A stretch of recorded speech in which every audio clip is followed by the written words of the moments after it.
You're listening to the RM Podcast, the official podcast of Red Moon Productions. Here are your hosts, Brandon Davidson, Keith Cheatham, and Sean Sebastian. Enjoy.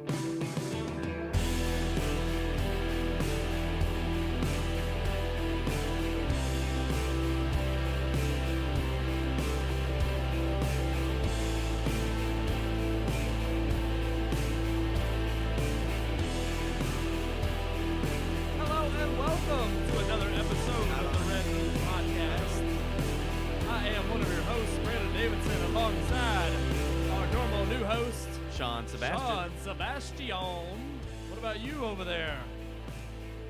I was waiting for you to say my name too. Say my name. Well, you said his. What? I Oh, want you sorry. And Keith Cheatham. Okay. Did I say Sean? Yeah. Oh, my bad. I didn't Yeah. even know. I just thought you were introducing us now. Oh. We're not allowed to speak for ourselves anymore, Sean. No, our voice has been taken away. It's been taken away. Yes, we are not allowed to be heard. No freedom of speech. Well, It's the try. media. True. Obviously, talking about the controversy with Richard Jewell playing a big role. You know what today else in is the controversial? news. What? Your face. Klaus! Oh. Oh, that's right. She sits there with her light that's still out, blacker than her soul. It hasn't collected enough children's souls yet. It has I not know. collected the souls of the innocent. Well, we could barely get on time, so Yeah. I don't expect Klaus, Klaus ever strikes again, to light lit. sabotaging the Red Moon podcast. The Klauses knew not want the Red Moon podcast to reveal their sinister deeds. Oh, wow. Sakes, he does that so beautifully. He well. does. I'm just saying. I'll say, too, sinister is a word that you don't get to use enough. You don't get to use No, that. and that was beautiful. That and carcass. Carcass. You don't use carcass Yeah. a No, lot. you don't. Actually, There was a you- this was a couple years ago, but like me and a friend were like driving down like the Greenbelt, and there was a dead deer on the side of the road. Yeah. And she was like, "Look at the deer carcass." I was like, "Man, nobody ever gets to say that." Yeah, like that's true. carcass. Like, so, look at that dead deer. Yeah. I mean, uses that's what that most word. people say. I used to say it because when I was little, I ate a wasp carcass, and I just got a kick out of saying the word. Carcass. You ate it? Yeah, I ate it. Why? It was dead, and So? I was When things little. die, That's- you eat them. That's the prerequisite. It's got to be It's like dead. Grandpa's dead. Get your forks. Yeah. Well, I didn't go to cannibalism. Come on now. Okay. I'm not going that far. I It was mean- behind. I don't know. It was like I was little. I think it was behind. I remember it. It was behind my mom and dad's recliner, and I just like was I don't know. I was crawling around back there, and I saw it, and I think I stuck it in my mouth. What? I was just little. I don't know. I was young. Did you get stung? No, it was Okay. dead. It'd been there for a while. Well, probably. they say even like dead that you can get like The if you touch stinger the is stinger, there. you can get. Oh well, yeah. No, I think It was like one that had died a month ago, and it was just still laying behind the couch. Yeah. Okay. It was like So the it was crunchy. exoskeleton. Yeah. Yeah. Yeah. Yeah. The It was, exoskeleton. That's another freaking word you don't use very often. Exoskeleton. Yeah. It's like Those are when talking you about like a movie. when you or gonna something. use that one? But that was the weird thing. Is like I didn't eat it for long. They saw. Apparently, I guess I grabbed it, Yeah. came out from behind the recliner, and I ate it. And then they saw, and they were like, "What did you eat?" And like they grabbed it out of my mouth. And Oh, hooked it out. you Real thought it quick. was an M&M, but it was a wasp. Yeah. I mean, I thought it was. I Like, don't know who looks at a dead wasp and is like, I'm gonna put that in my mouth. I don't know. Well, when you're little and you don't know what the hell it is, I Well, mean, it's just like He's it no looks- microchip. Oh gosh. That's where it started. That is where it started. Wasp venom. See, what if I was the If wasp? you ate that wasp, you'd get a rival. Oh gosh. That's where it was. It was It in started the venom. back there. Yeah, Uh, yeah. Yeah. Venom, See what The venom happens. took it away from you. I'm just terrible. Okay, well, anyway, we've got a great show. We do. Would we have you an like excellent to show. We continue on full with full of Christmas wonder and gangsters. So Yeah, they go together. yeah. What But do you expect? I'm going to let Gunther introduce our Christmas movie. So you have Klaus over there. They don't want people to know, but even the Martians, they hate the Clauses. The Klauses? Yeah. Or the Clauses? Both. Oh. Oh, what was like? Oh wait, who's on which planet? Do we have Claus and they have Klaus? you see I mean, that even the Martians are no match for Santa Claus. Mm. And that leads us to our review of the next movie, Christmas movie, So Bad It's Good. Wow, I want to know about this Santa Claus Conquers the Martians. here it is. one. What is it? That's it. Santa Claus conquers the Martians. Oh, there's nothing like Christmas time, when joy and laughter fill the air, trees and decorations go up, and children eagerly await the arrival of old Saint Nick to deliver toys and goodies on Christmas Eve. Yes, Christmas is full of magic and wonder, flying reindeer, talking snowman, and disgruntled Martians. Isn't that what Christmas is truly all about? Ah, yes. Our reviews of Christmas films so bad they are good had to land us here eventually. The 1964 classic ranked amongst the worst films ever made, along the likes of Trolls 2, Plan 9 from Outer Space, and The Room. This is the review of Santa Claus Conquers the Martians. One of the most abysmal films ever crafted from a man who had actually been nominated for an Emmy in his time, Nicholas Webster. The movie itself, however, was the love child of producer Paul Jacobson, who only wanted to make films for children. What the pair created may go down as the single worst children's movie and Christmas classic of all time. Yet the film is still a cult classic all the same. On Mars, King Kimar and his wife Momar are worried that their children Gurmar and Bomar are watching too much Earth programming. That's right. Becoming addicted to the pop culture of Earth children television, they are, of course, most fascinated by Santa Claus. Because what child isn't? Mars has a rigid society that does not nurture individuality. And to allow the children this freedom, the Martians conclude that they need their own Santa and decide to kidnap Earth's. Because why not? And so they do, along with 2 Earth children used to find the real Santa. As Earth has so many fake Santas, the Martians couldn't discern which one was real. They set up a shop for Santa to make toys on Mars, but there are those who oppose allowing the children to have newfound individuality and set out to kill Santa. But through the machinations of one Martian, Dropo, who is inspired by Santa, the day is saved, and Dropo becomes the new Martian Santa, allowing the Earth children and the real Santa to go home. The plot, of course, is ridiculous, but hey, played the right way, the film could have been a laugh riot and at the least entertaining for children. Played the wrong way, it's a horrible mess that would be forgotten as the bad movie it is. But neither of these things happened. Instead, we get a film that doesn't feel planned at all. Yes, it has a plot that is followable, but with names like Kimar and Momar, which are quite literally representations of King Martian and Mom Martian, yes, that means Gurmar and Bomar also mean Girl Martian and Boy Martian, you wonder if anyone was even trying. The production quality is amongst the worst I've ever seen. From cardboard robots to green face paint, the film looks worse than anything made in the early days of filming, let alone the 60s. Yet all of this adds to its charm. It's hilarious in all the best ways, because someone thought this would be good. Someone thought children would love this movie. The film does try to capture the Christmas spirit, but fails miserably to do so. There are lessons to be learned somewhere amongst the chaos on screen, but they are never truly driven home. And the film, which could have had a lot to say about commercialism and childhood, is just another silly film that tries to tap into the magic of Santa Claus, albeit on Mars. Yes, it's a terrible film that is silly and awful, yet it's hilarious. And while it may not be appreciated by its intended audience, it frankly deserves the cult status it has garnered. Despite the fun you'll have watching it, however, I still can only give Santa Claus Conquers the Martians 1.5 out of 4 stars.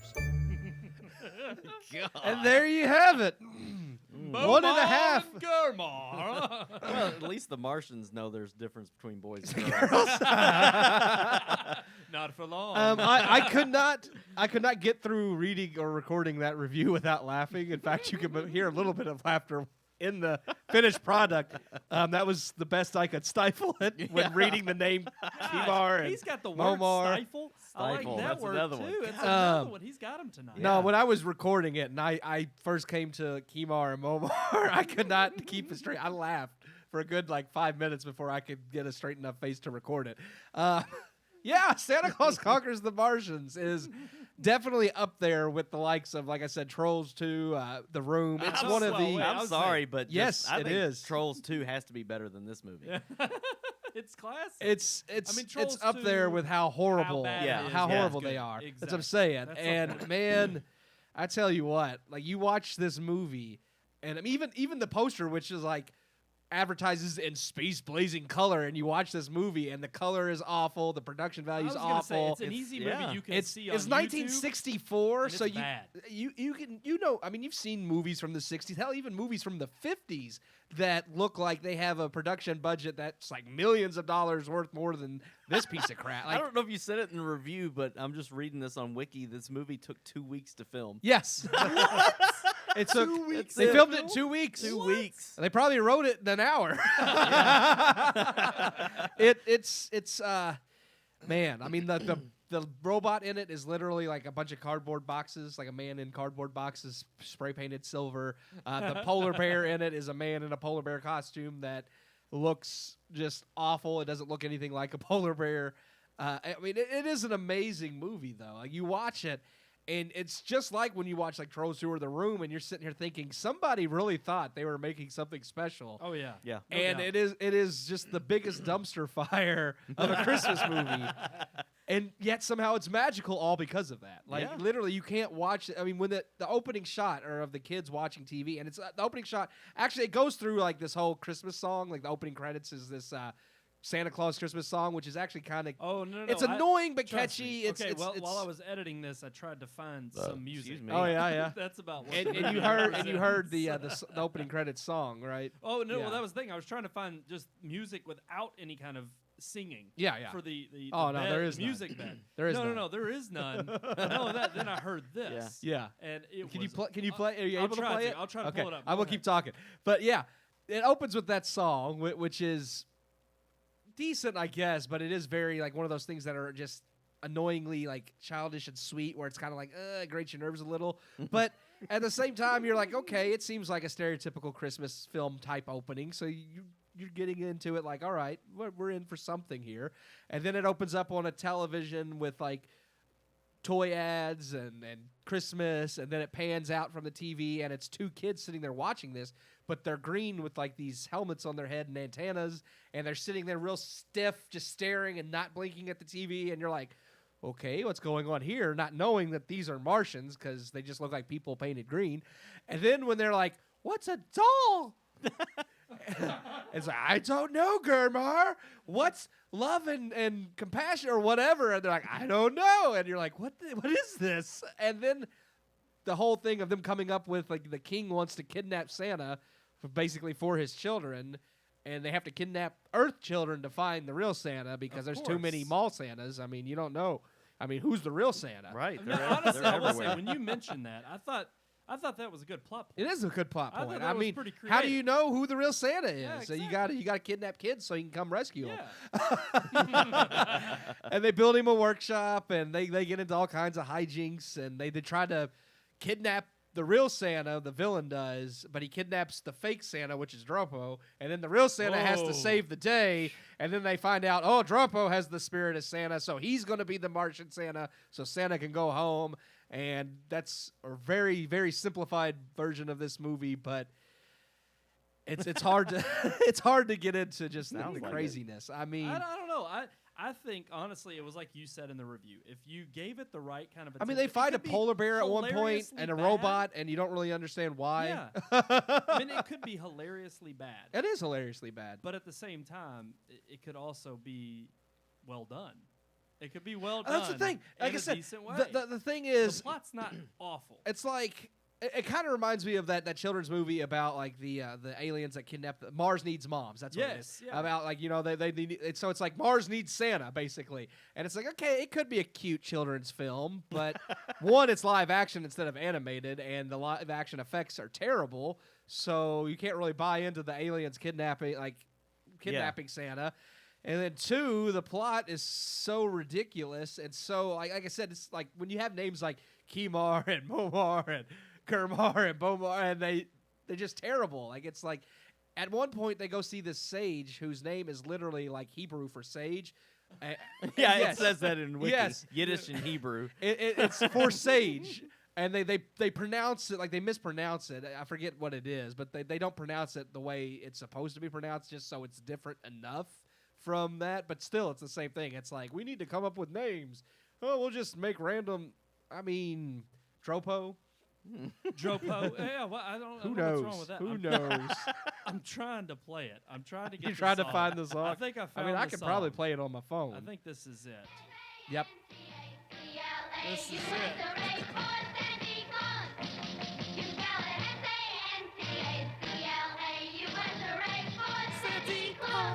I mean, it kind of reminds me of something that it kind of reminds me of something that Rankin Bass, like the stop motion. It's something they would have done. So it's like when it comes on, I'm like, okay, this seems like for the time period something that makes sense. Normal, yeah. And then after this song, everything else just goes. Woo! Well, like you said, it's really mainly about like the I'm telling you, when I watch the clips, because you can watch the whole movie on YouTube. You can. It's free. It's in free. public domain. Vudu has it Nobody for free. wanted the rights for this. If you have a Vudu account, it's on there for free. Tubi, the streaming app, it's free. It's on there for free. TV, yeah. So you can find it lots of places for free, but it's bad. It's one of those movies where if you have a Christmas party with alcohol and you're like, hey, let's watch this thing because it's going to be a laugh riot while not sober. Well, and I think, so we can aptly name that Santa Claus Conquers the Martian is definitely not a great movie. Even but the worth name, watch. like it's like, Yeah. I mean he doesn't really conquer Mars. Well, that's what I was wondering. I'm sitting there, I'm like, why does conquer even in it? But it's like I really don't know. It's got to sound more epic. Yeah. They kidnap him and he wins. I mean, I seriously think of like he's this Santa reign Claus. of terror with like he's got his like fighting reindeer coming down to just storm Mars. Yeah. And I mean that would be pretty awesome. I would love to see a movie like that. if we could get that kind of movie made. It's like the Martians are attacking. Call in Santa Claus. But we also did, like you said, we have Santa Claus and we have Mob, which you would think. With Santa Claus Conquers the Martians, you would think the mob is involved somehow, but it's not. Sometimes. Maybe. The mob's involved in everything, man. They got their hands. They get presidents elected. They get Santa to conquer Mars for them. I mean, that's how the mob works. The mafia, man. Yeah. No, I know. Well, so should we just jump into our next? Well, it's a much better film. I agree. That's true. I haven't seen that one, and I agree. It's no less entertaining, though. I will say that. It's a much better film, but no less entertaining. Yeah. Perfect. Well, then let's move on to our review. Finally, as it's been out for several weeks now, of The Irishman.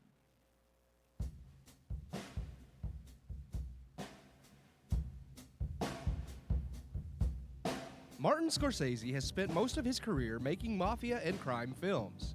He's been nominated for and won multiple awards and has been praised for his craft, but has also been admonished for glorifying criminals and the gangster lifestyle. His latest film, The Irishman, however, serves as a culmination of every mafia movie he's ever made, and is far from praising the events displayed in its lengthy 3.5-hour runtime. Based on the novel I Heard You Paint Houses, a memoir written by Charles Brandt from confessions given to him by Frank Sheeran, aka The Irishman, Frank in the film is played by Robert De Niro and follows Frank through his entire career as a hitman for the mafia. Frank, who is a delivery truck driver and union man accused of theft by his company, is defended by Bill Buffalino, portrayed by Ray Romano. Through this connection, Frank soon meets crime head Russell Buffalino, portrayed by Joe Pesci. Frank begins working under Russell, and his skills as a hitman see him rise through the ranks. Frank, after having garnered some notoriety amongst his peers, is enlisted in becoming the personal bodyguard for Teamster Union President Jimmy Hoffa, portrayed by Al Pacino. Throughout the film, Frank's family and relationships with those he considers friends are examined, showing the strain such a lifestyle has on Frank and those he loves. The Irishman sets itself apart from many of Scorsese's previous entries in gangster filmmaking, yet feels right at home amongst them too. While many of Scorsese's previous works felt grandiose with many twists and turns that one would expect from organized crime, The Irishman feels somehow simpler yet no less epic, showcasing that even the criminals who live to die of old age don't get happily ever afters. The film is brilliantly written and directed, which comes as no surprise from a Scorsese production, with De Niro, Pesci, and Pacino giving some of the best performances of their careers. Scorsese, no longer a younger man himself, uses The Irishman to tell a story of a man approaching the end of his road, looking back on the decisions that forever affected everything in his life. It's a cautionary tale that is made all the more effective by its longer runtime. No major production company in Hollywood was willing to back this film, and after watching the film, it's easy to see why. The film is slow, but it is also precise. Yes, it's a long movie, but it also needs to be.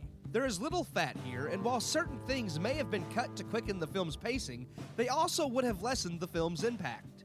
Of course, the long-running time and story are only a portion of what makes this film.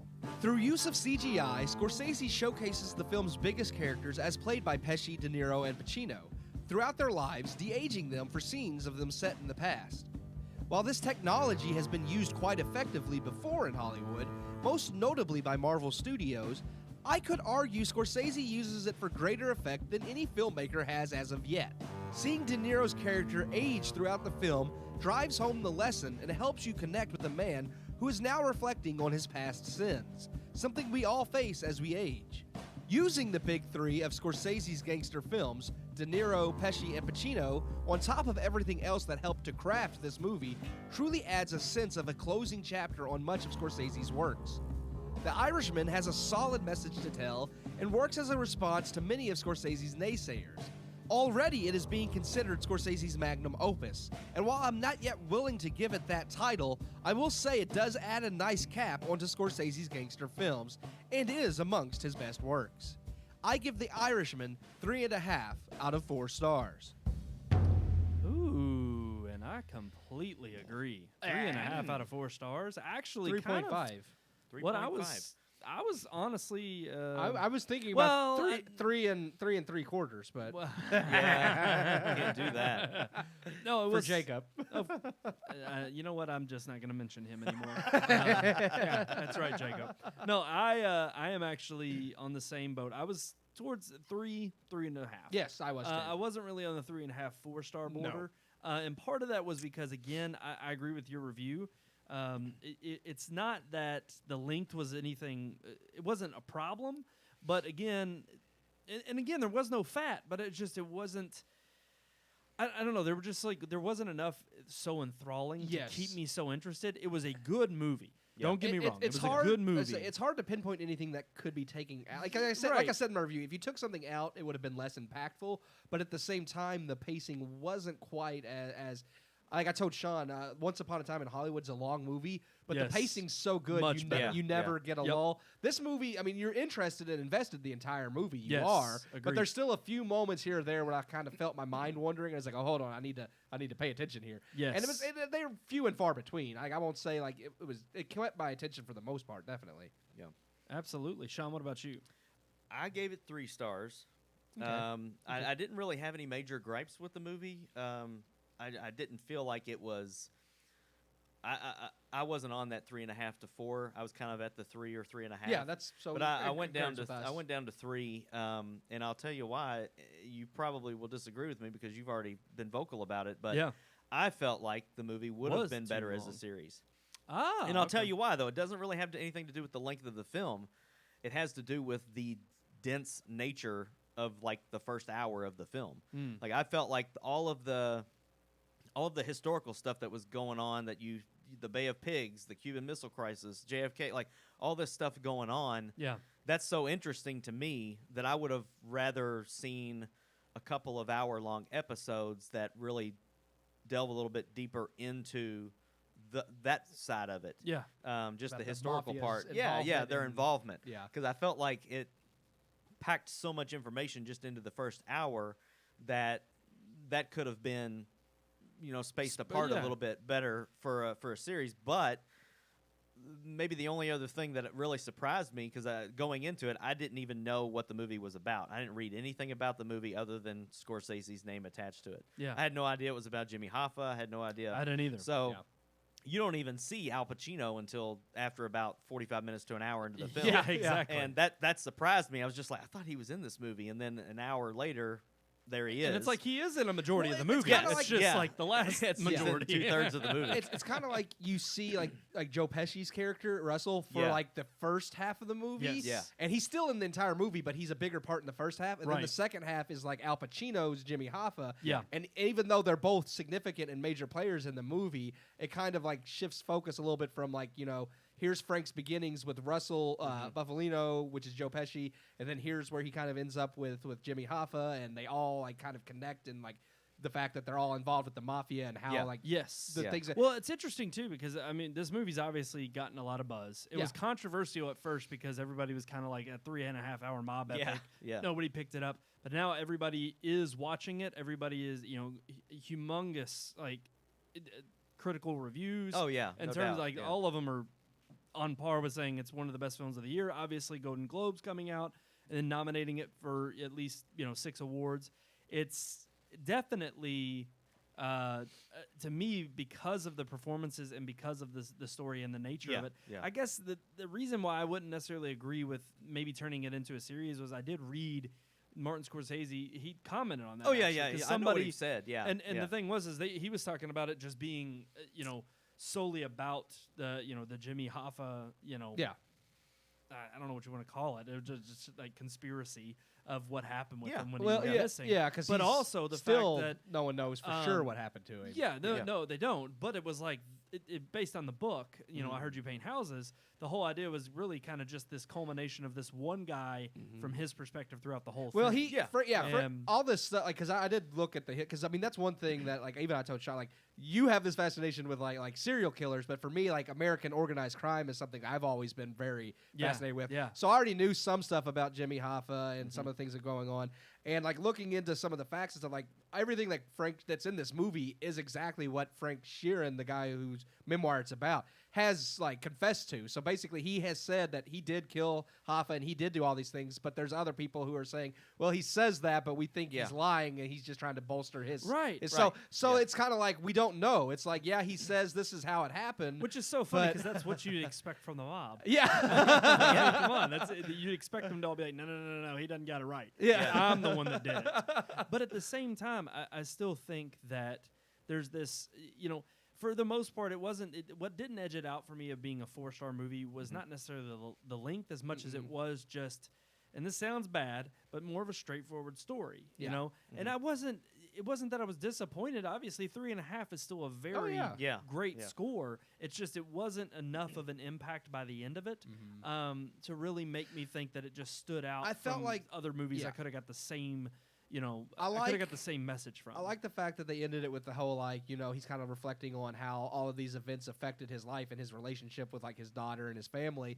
But even then I felt like they didn't include enough of that to really drive that impact home as effectively as they could have.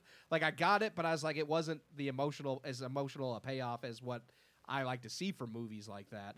And another thing is early on, some of the CGI for the de-aging, when they revealed some of it before the movie released, some of it looked a little bad, but by the movie's like premiere, I thought it looked fine. Yeah, they must have made some improvements because it was pretty fantastic. Yeah, it was fantastic. Yeah, it was amazing. The only issue I had were there are a few scenes where, bless their hearts, Robert De Niro, Al Pacino, Joe Pesci, they are old men. You can de-age them, but they cannot move like young men. And there's a couple scenes where they're supposed to be young and doing stuff, and they're shuffling around, and I'm like, ooh, you got like it's like you look young, but perfect you don't. Instance.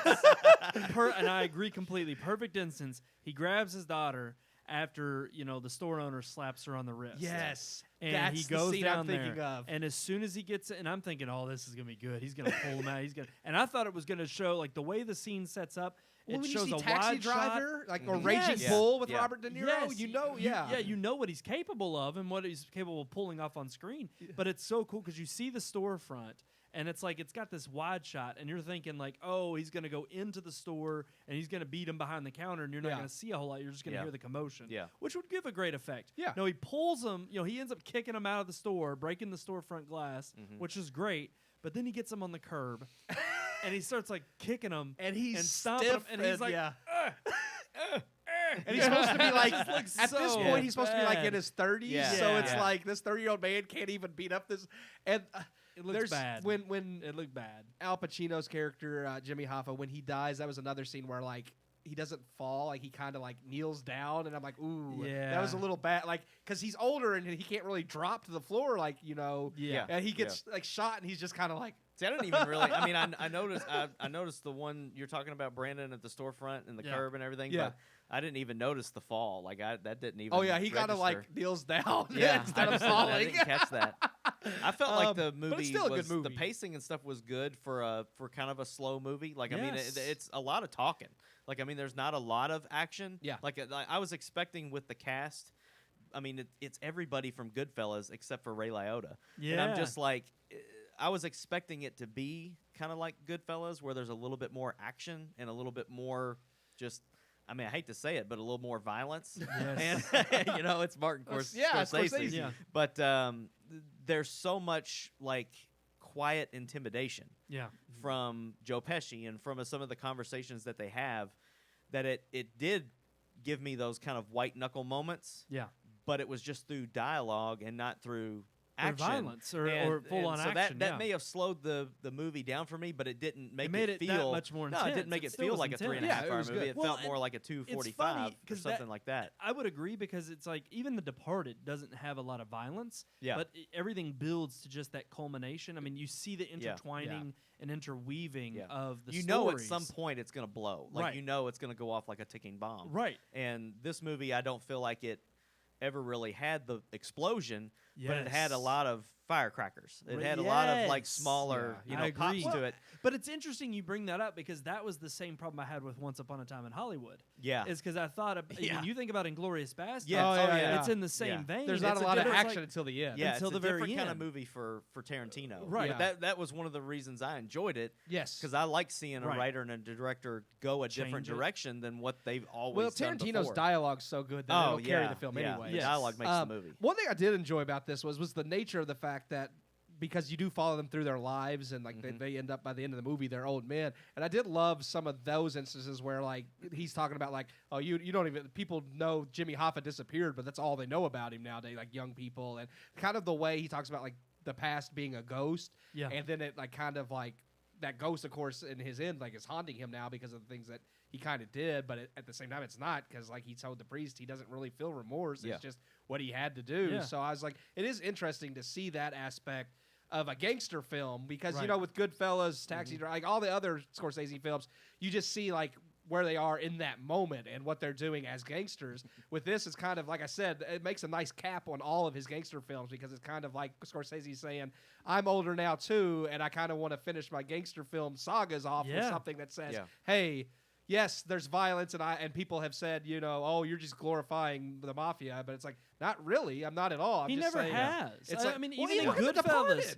The The Departed, Departed, they it's all- like I mean, everybody dies. everybody gets what's coming It's to like, them. come on. I mean, that's the I mean, if there's anything that he's shown, it's just that you're in this world. It's like crap's gonna happen. You know, I mean, that's the beauty once of you make Goodfellas. that decision for your life, that is your life. Like, there's no getting out of. Like, once Well, you're in, there's a you're dead, you beautiful lie in it, there's a beautiful scene that I love is when, and it's kind of like, you know, De Niro knows it's coming, but he's willing to wait until the very last minute when he knows he's going to have to do the dirty deed. Yes. But he goes in there and he talks to Joe Pesci in this little restaurant diner that's closed. Of course, they're hiding out there. Yeah. And he's having breakfast with them, and they're just eating cereal.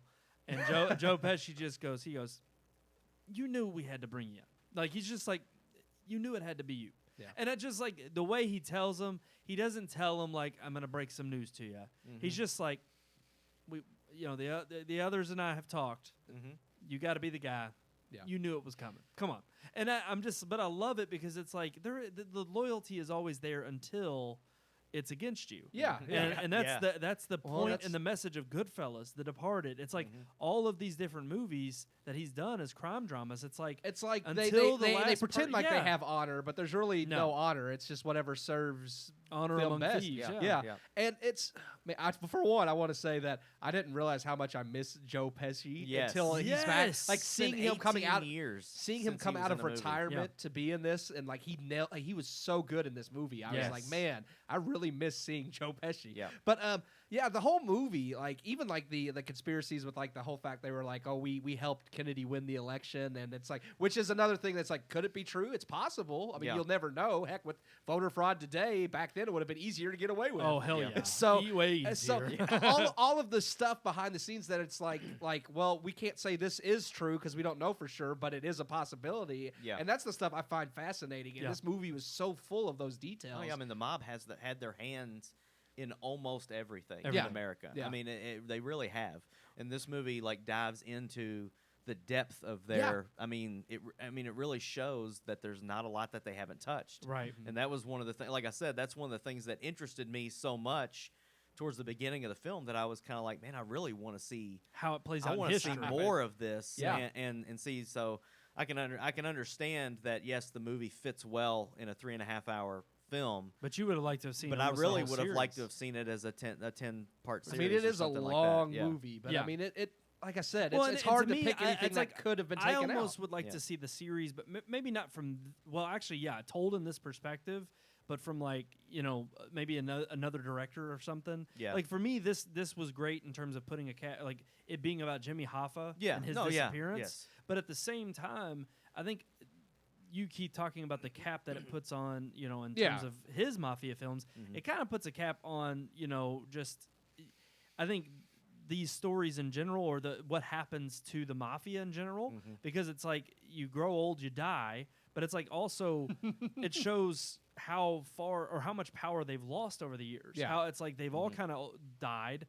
And they never really got out of the business. Well, I mean, the organized crime of today is not. It's nowhere near like as organized. Exactly. He's got random people running around shooting each other. Yeah. Well, no, actually, that's about the only organization you have. Yeah.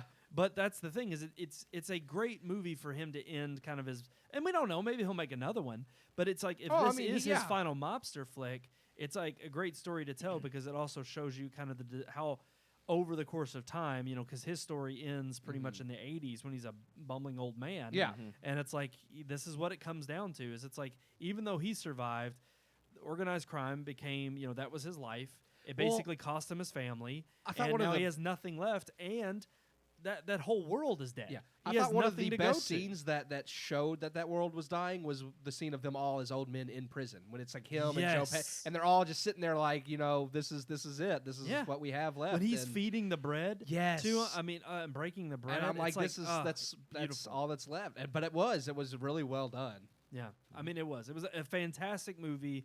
Absolutely, and it's free. You can watch it on Netflix. So well, it's not free. $15 for 1 month. True, you have to pay for a Netflix subscription, for 1 month. But I mean, heck, $15 is the price of a movie ticket almost anymore sometimes. But you also get another great movie, which is Marriage Story. That's on Netflix, and I just watched that recently. Fan-freaking-tastic movie. I haven't seen it Adam Driver, Scarlett Johansson. We almost went and saw Honey Fantastic. Boy, but that didn't happen. Yeah. The forest happened instead.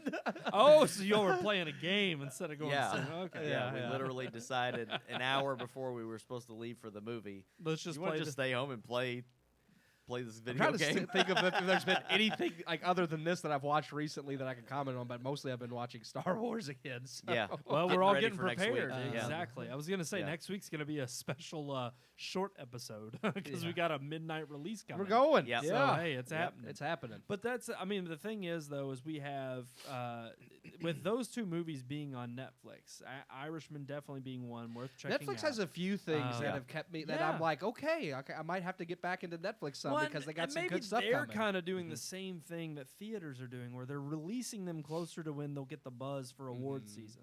Because right now is when the nominations are going out. Right now is when you have these films being released to the public to get a little bit of their flavor of what they think of it. So it's almost like Netflix is kind of doing the same thing. Well, I also feel like some of these releases, like with The Witcher coming out soon and everything, I feel like some of this stuff was also timed to compete with Disney Plus because they knew Disney Plus was coming out now. Very true. They knew they would have competition, so it's like, well, now we're going to release all this great stuff because we want to make sure we keep our subscribers. Well, The Witcher's coming out right when The Mandalorian ends. Yeah. And I think that's perfectly timed. It's going to pull people away because really The Mandalorian is the only new show that Disney Plus has that is drawing attention. And I think The Witcher is going to do that. And what was the other one that they have another fantasy? Oh, it's not Not close, this year. It's not close to being done, but yeah, they had the Narnia? Chronicles of Narnia. They're going to do Chronicles of Narnia. Oh, Yeah. wow. Yeah. Wait, Netflix? Yeah, Yes. Netflix has the rights to Chronicles. They're developing a Chronicles Which is of Narnia interesting because series. Disney had the rights before. Right. I Yeah. mean, that's who made the film. Well, and Disney fudged it up, so it would be interesting to see Netflix come back and be like, "Oh, we'll show you how to do it right." Ooh, if they can pull off The Witcher, that's the one I'm very curious about. Yes. Yeah. From what I've seen so far, I'm pretty intrigued. There's a lot of fantasy series coming out from streaming services. We had a whole conversation at Brian's about that. Yeah. Well, and I think it's interesting just to have The Witcher be coming out the same year that Game of Thrones ends. Yeah. And then there are people comparing it in terms of, see, I don't think that's fair. It's I don't two either. completely different stories. Really? Like, I mean, it's not... Game of Thrones is supposed to be kind of a more like, even though it's fantasy epic. Even though yes, there's dragons and stuff, it's but supposed to be more realistic. Whereas The Witcher, like he's supernatural and like strength and such. It's monsters and witchcraft and warlocks magic and potions and all kinds of weird stuff. So well, and that's that's the interesting thing though, is it's still this kind of medieval epic. Yeah, and the violence is supposed to be on par with apparently more than anything we've seen in Game of Thrones. They said it's supposed to be pretty graphic, and so that alone, and then plus having a huge star like Henry Cavill playing Geralt, it's like I'm interested. They've got me intrigued. I want to see. In the game, it's pronounced Geralt. Oh, I'm sorry, Witcher fans. I'm sorry, I screwed it up. I'm a Final Fantasy guy. Just like it's not Jennifer, it's Yennefer. Yennefer? Yennefer. He did that on purpose, douchebag. Whoever wrote that. Yanni. It's Yanni. Yanni. No, but the thing is with those two movies, coming out on Netflix. Well, Marriage Netflix Story needs some and help. Irishman. Yeah. But the thing is the Golden Globe noms dropped. Yeah. And even though we've crapped on them, they took home. Well, they deserve a good crapping on. Well, most of the time. I'm happy with their picks. I was gonna say some of them. A lot of them that they have come out with this year were almost in the. I know you all have seen a majority of these films, and they actually. Some of my problem with them is that these all seem like easy picks, and I feel like there's been better movies that have come out, but they're not going to because they're like Peanut Butter Falcon. I'm upset that that's not on here. Yeah. I feel like some of those smaller movies are going to, even at the Oscars, I feel like the Oscars are going to overlook them for some of these bigger movies like Knives Out. Yeah. And it's like, I like Knives Out, but I don't think it's Oscar worthy. I think Knives Out's going to get. I don't think it'll get an Oscar. I don't think it'll get an Oscar. I just mentioned it specifically because Golden Globes nominated it. Yeah. But I don't think it'll get. Yeah, definitely. But now, Jojo Rabbit, but here's the I thing. was pleased to see. Yes. But we talked about this in years past about how the Globes for the last at least 5 years have not been a predictor of the Oscars, and the Oscars have usually went a completely different I feel like route. the Golden Globes try to pick more of the more popular. Like they still pick movies that they feel are like, like they don't do like Black Panther like the Oscars where it's like we're just gonna go pure fan service. But I still feel like they try to pick movies that are still solid and deserve recognition, but are still more mainstream. But here's the thing with The Irishman getting 6 noms and Marriage Story getting 5. Netflix walked away with 34 nominations total, 17 of which were film. Kind of crazy for a service who doesn't deserve to be nominated because they're a streaming service. Exactly. And that's my question is, has streaming won? Based on the Golden Globe nominations and what we've talked about on this show, it's like we only have more streaming services. When you got coming. A powerhouse like Scorsese backing it's you like, up, it's kind of like, hey. Well, and especially because something right. Hell, nobody else would make his movie. No. And now it comes out, and it's like the production studios passed on it, and now that may get the recognition. Yeah, and well, because they scoffed at a film that was so long. Netflix also released the data of how many people watched The Irishman. It's massive, yeah. When you multiply that by the average movie ticket, it's sitting at around $250 million in as much as it's grossed. Yeah. And that's not saying that people won't watch it, obviously, from here on out. And that's also saying that it was a huge movie to make. Don't get me wrong. It was, I think, $200 million plus to make it. But that's $250 million in 1 week. Yeah. Yeah. That's in 1 week. Yeah. That's insane. And it had all the publicity leading up to it. But the thing is with these movies coming out and now the award season, here's the thing. I think it's kind of a point of contention to say, or maybe it's a little bit too early to say have streaming services won, because they're just getting nominated. We saw this with Roma last year. Yeah. Roma got nominated, it won and took home a lot, even Best Director, but it didn't win the grand prize Best Picture. Right. So the question is it really going to have to be that these win the actual award other than just getting nominated? I would like to see them win one day when they truly deserve it, but that has to be seen yet. The fact that they have so many nominations, I think, is already saying they're winning, because the fact is there's so many of the old guard in Hollywood that says that they don't deserve to be nominated at all, and they're still getting nominations, and they deserve those nominations. So in that fact, period, they're proving that they have movies that are just as good, if not better, than movies that are being released theatrically. As far as winning goes, I mean, I think that's just a cherry on top, and it'll happen when they have something that's truly worthy of winning. I don't see this as a win. I see it more as like they're actually in the game now. Yes. Like I know like a couple of nominations, that's fine, but I'm looking through some of these that are on the Golden Globes, and I'm just like, man, there's 34 a couple of different nominations. Yeah, there's a couple of different Netflix things that are really standing out to me, and I'm just like, they are in the game now. Yeah. And it's only a matter of time before they win. I mean, The Irishman could produce something like that, this year. I don't know, but I still think Once Upon a Time's Best Picture. I agree with that. Really? Out of everything that Golden Globes has nominated, and I think I think Once Upon a Time's gonna get Best Actor too. Out of everything that the Golden Globes have nominated, I would agree with Once Upon a Time in Hollywood. Yeah. And so far, I don't know. That was musical or comedy. Okay. Yeah, well, they didn't know where else to put. It's you That's always what see I where hate about the you always Globes. see when Golden Globes, it's like they nominate their 5 dramas, and then anything else they want to nominate, but they didn't for the drama section. Like just throw it into comedy and music. I've seen Rocket Man twice. I don't agree with that even being on here. No, I agree. I don't think it's should not be on Bohemian there. Rhapsody. It doesn't. I don't think it belongs on here. You know what my favorite nomination from the Golden Globes was so far, though? What? Lion King for Best Animated Film. That's terrible. No, that's fantastic. The They're fact at that least saying it was it's an animated It was film. touted as live Live action, action. but they nominated for anime because it's all fake. Everything's It's completely CGI. animated, Oh, but it doesn't so- even deserve that nom. No, So, it doesn't. Yeah, exactly. Honestly, I'm really hoping every year the How to Train Your Dragon films, I'm like, they're so good. I wanted them to win Best Picture, but Pixar would come out with something that was just that much better and deserved to win. So How to Train Your Dragon would lose. This year, I can't think of anything better than that. I'm sorry, but Toy Story 4 does not deserve Nor to does win. Frozen 2. Over- Frozen nor 2 doesn't deserve. No. Yep. How to Train Your Dragon 3, this should be its year, but we'll see. We shall see. But the thing is with all those noms, I mean, I still don't think the Golden Globes are a good predictor for Oscars. No. I think it's still too early. Honestly, I'm not going to give my Oscar pick for Best Picture just yet. Well, I haven't seen enough of everything Well, yet.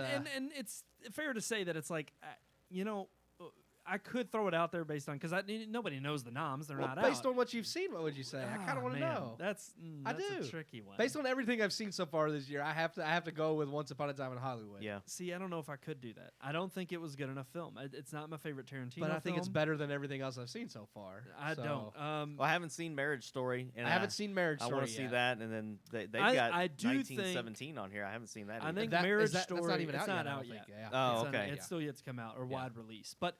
I do think Marriage Story will win Best Screenplay. I think it deserves that. The writing is spectacular. Okay. It's fantastic. Get a chance to watch that. I'm not even going to go with The Irishman. No, I wouldn't either. There is a film that I'm thinking My of. top 3 films so far are Jojo Rabbit, Peanut Butter Falcon, and Once Upon a Time in Hollywood. Those are my I'm top right there 3 with films you. of the year. Yeah. Holy crap. But Yeah. is that based on what you've seen nominated? That's based off on what everything we've I've seen this Everything year. you've seen All this the year. movies I've seen this year, Yeah. yes. Wow. Yeah. I know there's one sticking.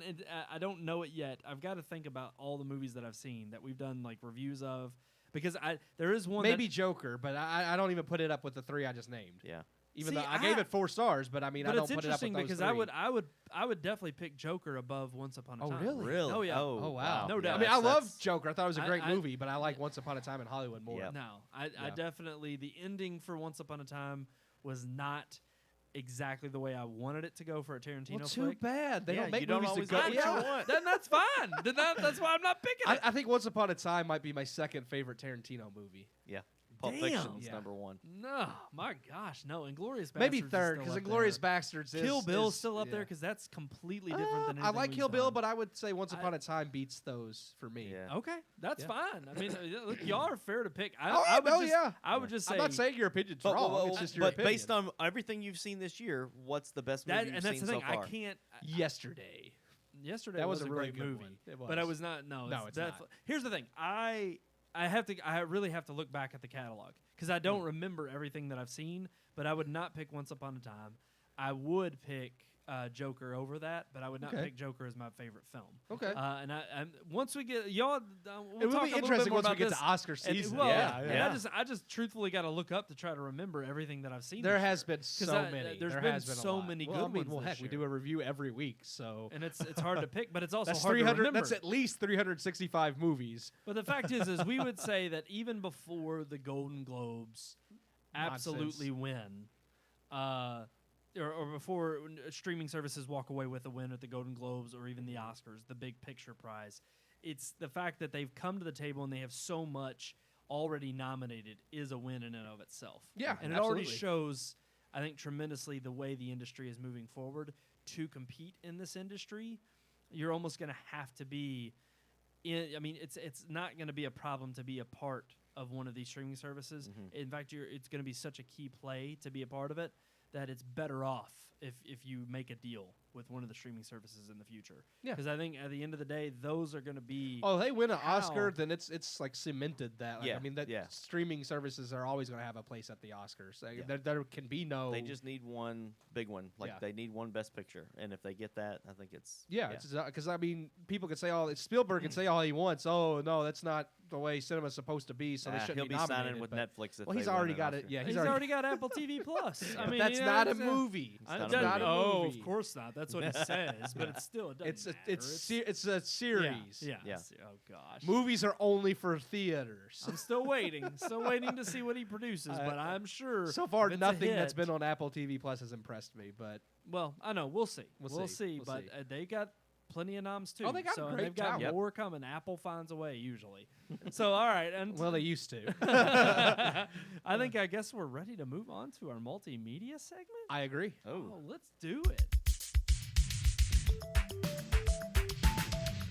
Multimedia.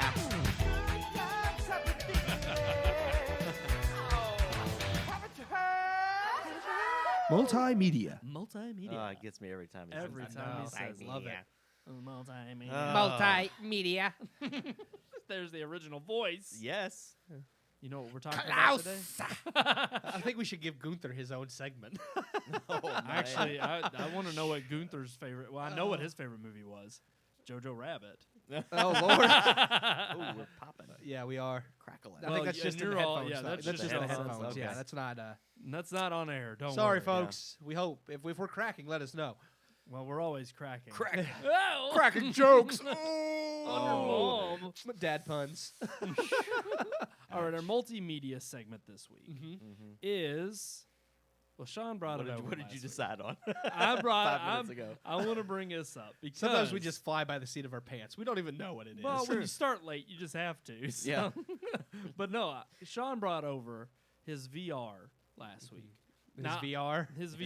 I don't want to say which one dirty. it is. He brought his VR over. Well, there are some dirty things that are associated. Well, we aren't going to go there, though. But no, Sean, I don't want to say the brand just yet because there's tons of VR. It's a virtual reality gaming set, basically. Right. Yeah. But it's for like people who may not know. But the thing is they have come a long way, and they have touted through all of these different iterations of certain kinds of VR units that they're finally on par with something that is worth talking about. Yeah. You have the PlayStation VR, you have Oculus Rift, you have the Vive, I think is what it's called. HTC Vive. HTC Vive. You have Steam's got their new thing. They got their own thing coming out now. Steam VR. Ooh, yeah, with I forgot Half-Life. what it's called, but oh yeah, Half-Life looks. Alex, yep, that looks good. But the thing is amazing. The first time I wanted to try the PlayStation VR a while back because I have a PS4. I knew a few people who had got it and were talking about actually it's worth it. Oh, at the time, I mean, it was a huge thing and was one of the best VR headsets you could get. It's still it's still considered. Yeah, it's still considered one of the best. Yeah, but it's like I was never convinced to get one, but I also never tried one.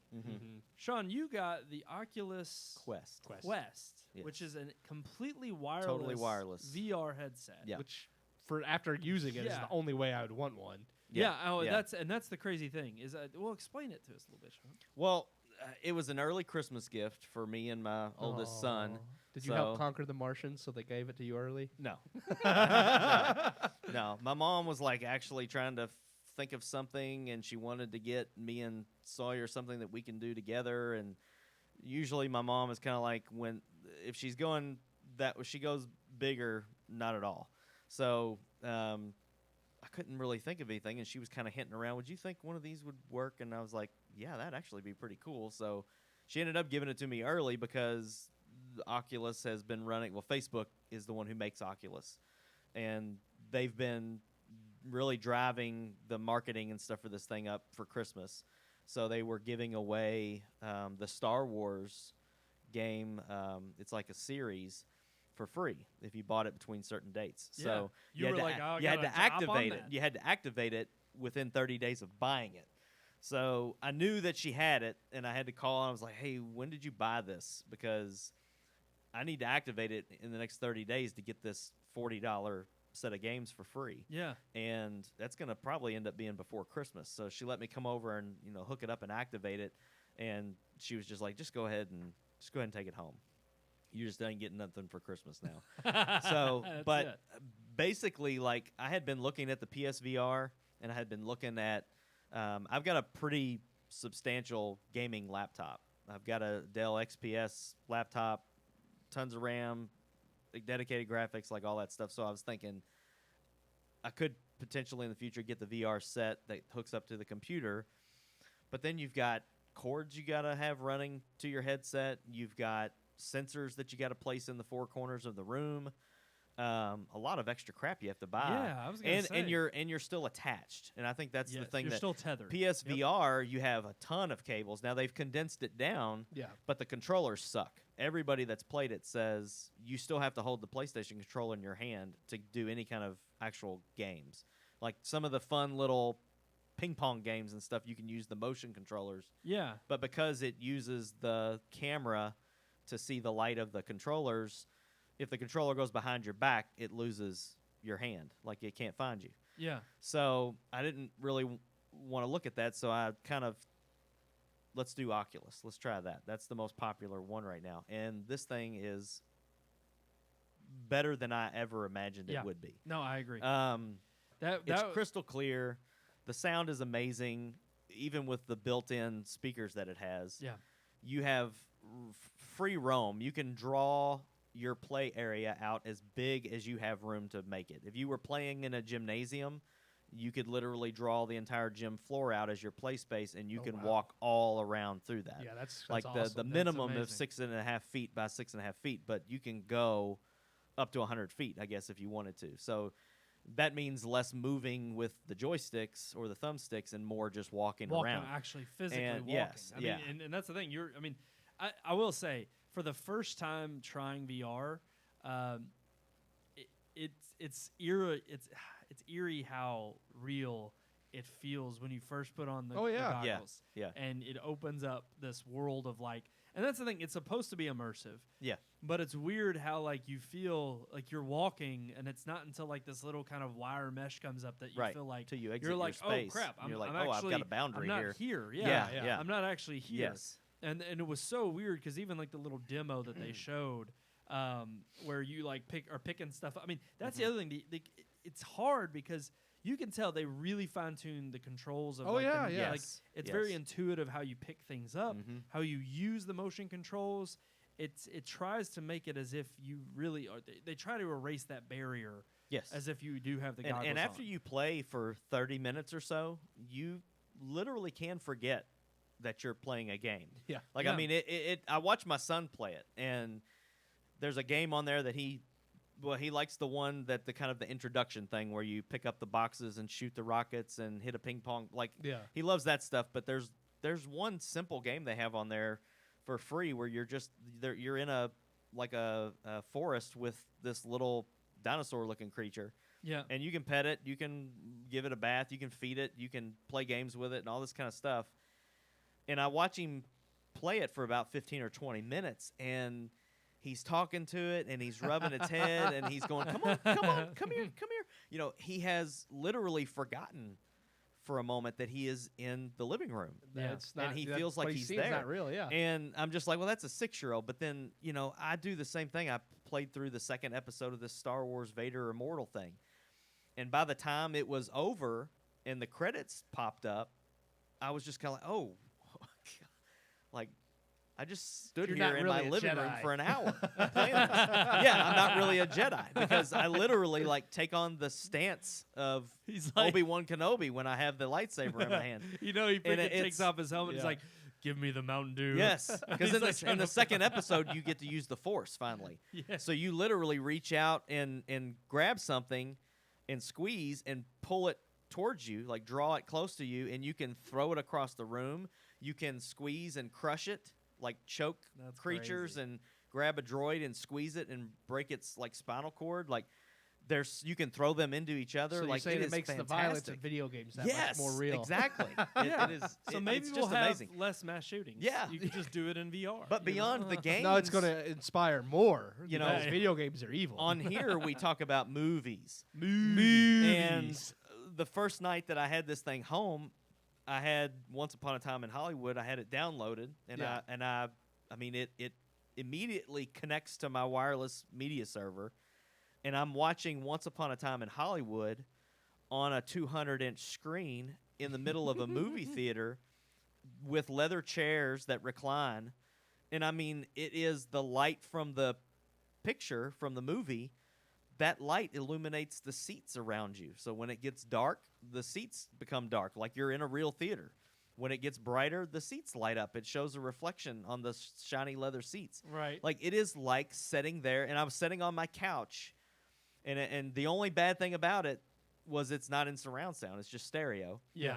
But watching this movie, all 3 hours of it, sitting there, like I forgot that I was sitting on my couch. And when it was over, I took the headset off, and I know I've got like red marks on my face from this thing pressed up against me for 3 hours. But I'm like, dang, like that was a quick drive home from the theater. Like, I mean, it is so real. And to think that in the future, well, I mean, right now, if you have friends with it that have one, you can sit in that theater together and you can watch a movie together. And it's streaming from my headset, but I'm sharing it with other people. And one day we can all be like the people in WALL-E and never just leave our fat seats. people That sitting in was their the weird chairs. thing is it's like We'll never leave our seats. Every single time, Yeah. it's like we get closer and closer to that reality. Yes. And Yeah. that's the scary part. It is. It Yeah. is. It's like I sat there and I was like, It's easy to think Well, how I was easy it would be drawn to in. never have to leave your, which is terrible. But I mean, at the same time, it's like how you could fall into that. with grocery Yeah. delivery, with food delivery, and then the virtual reality where you can just meet your friends online and never have to meet them in person. It's like it's so much easier now, and I'm not. It's not a good thing, but No, it's not a no. bad thing unless you never interact with people. In See, real I don't life. think, like you mentioned Ready Player One and stuff tonight, and I'm like, I don't think we're anywhere near That- an immersive experience like that. but it could happen. But I mean, for an hour or two at a time, yeah, it's cool. I don't think it's something that someone could set and do all day. Well, and but maybe it's a again- good thing that the battery only lasts about 2 hours. well, because, yeah, true. I mean, True. that's She one may of the never downsides to if you plug it in. You know, it's got a 10-foot cord, so yeah, you could still move around with it. But I'm just saying, it's a good thing that it's just something that you can put on, have fun with your friends, or have fun by yourself. Pop it off and Well, and go I on think- with the I rest think of your life. Part of and that's kind of my main reasoning why I don't think it's necessarily something where you're gonna take over even like the movie theater. No, because no. to me it's not. I mean, you're still wearing a device on your head. Yeah. You're still. I mean, until they get it compact enough. Yeah. To where it almost feels. And I think that's where Apple. It's comes very in with lightweight, the whole I will instead say of, that. instead of VR, you have AR. Yeah. And I think that's what everybody is talking about is like when you have an augmented reality of Yeah. holding like wearing glasses and things are popping up around you, and that's the world that's created where it's enhanced versus taken over. And whereas VR completely eliminates any of that, and it's still a cool world to dive into. Yeah. And it's almost like I do see VR kind of as more playful video game. It's an escape. It's an escape Yeah. versus AR is much more of a practical use it for every day. Hey, if it gets You know- as advanced as Ready Player One, it could one day be the way of the future. Way of the future. Way of the future. Way of the future. Way of the future. I knew y'all were going to do that. Yeah. But I will say, because right now for me, I agree with you, Sean. I think it's something that it's fun to kind of be immersive and be immersed in for a while. To put the goggles on and it's cool, but it's not something that is practical enough for me right now to sit down and maybe enjoy like a full movie. It would be kind of cool if You I had could, my own. but it's not your every movie. Yeah, I mean, it's you still want to exactly. watch your television. You Right. still want to, I mean, the bad thing about it is like, yes, you're sitting in this digital theater, watching it on this huge screen, and let me tell you, I mean, it looks better than my TV. I mean, Really? it does. Other than it not being an HDR, I don't think it's HDR, but it does have a 4K screen in there, and so to see it's beautiful. Yeah. And I mean, it looks like the silver screen when you're watching it. But again, you can't get up and go to the bathroom, you got to take it off. Yeah. You can't. Right. I mean, it's. I mean, I'm just saying it's got those limitations to where you wouldn't want to watch every movie like this, but no. I'm just thinking in the middle of the night when, everybody else is in bed, it's like I can watch this and have that huge screen experience and loud sound in my ears and nobody else hears it because I've got headphones in or the downward speakers that it has built in. You can actually use your own Bluetooth headset with it, and nobody even knows you're using it. So, right. I mean, it's kind of a, like I said, it's an escape or something like that. Right. But there's not a lot of games on it. Their library is only about, 50 or 60 games right now. But really, though, if you think about a PlayStation game being $60, the most expensive Oculus game is $30. And there's plenty of games that have 10 or more hours of gameplay. The other thing is the size. Like, the biggest game is Vader Immortal, and each episode's about 3 gigs. Yeah. And it takes about an hour to play that, but it's like being in a movie. Like, it's story driven. There's so much stuff going on. It's not just like you stand there and when stuff flies at you, you hit it. Like, you're moving around through a world, and you're having this awesome voice acting of Darth Vader, and this 6.5-foot guy is standing in your in your space and walking up next to you. You're very intimidated. Yeah. I mean, he is intimidating in the game. Like, he makes you feel small. And for them to be able to do that in a fake environment, it's cool. And you forget that you're in your living room and you think you're in. I will say it was definitely it was impressive. It was definitely something I myself am looking forward to seeing play out more down the road and to see how it evolves and advances. Yeah. It's definitely not something that I would say I wouldn't have spent my own money on it. Yeah. Because it's $400 for the cheapest one. Yeah. And it's $500 for one with a little bit more hard drive space. I will say this, every bit of what we used it for impressed me enough that I don't think $400 is too much to ask for. Yeah, if I had $400 to blow, I would get it. Yeah. It's the first time I felt like, VR is a viable gaming aspect, not just kind of a gimmick. Yeah. It's the first time it didn't feel gimmicky to me, which I liked. I mean, like, you go back to Nintendo's Virtual Boy, which was the worst, which is the worst, which they actually have emulators for. They have an emulator on here. Yeah, you can play. Does it give you the migraines? I haven't tried it yet, but I saw it in the store. The original Virtual Boy was notorious for giving people migraines. So I wonder if it probably did. Trying to mind control. Yeah. All right, guys. Well, VR is, I think, here to stay. I think it's something that we will see more advances of in the future. Yeah. Especially in terms of film. I think so. But I think that's going to do it. I think it does. Now, if somebody wanted to share with us Keith, their opinions of terrible Christmas movies or The Irishman or even their own experiences with VR, how would they get a hold of? How would they communicate with us? I don't know. It's on your screen. Is it right here? Right there. Right there on your screen. Well, I'll be. What is it? What's it say? I think it says. Let's see. RM Podcast at redmoonproductions.com. He's right. Really? That's right, That's Sean. good. You passed that eye test. Barely. It's because I have my glasses on. Oh, okay. But it's really See, if I take them off, it looks like it says. Don't give people the wrong address. No. They're gonna screw it up. They don't email us already, so we don't need them really. Killing our chances. The one person that tries to email us sent it to them to what he said.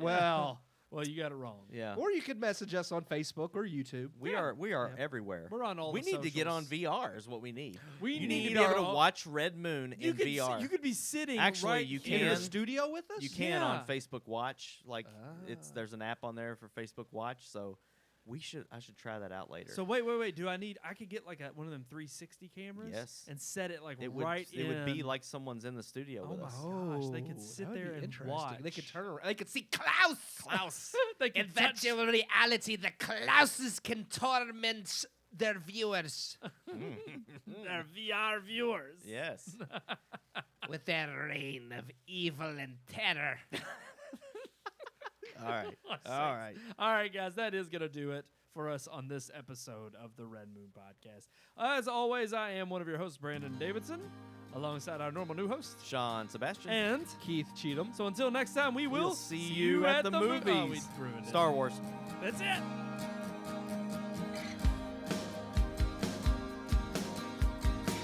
We hope you enjoyed this week's episode. For more reviews, previous podcast shows, and everything Red Moon, visit our website, redmoonproductions.com.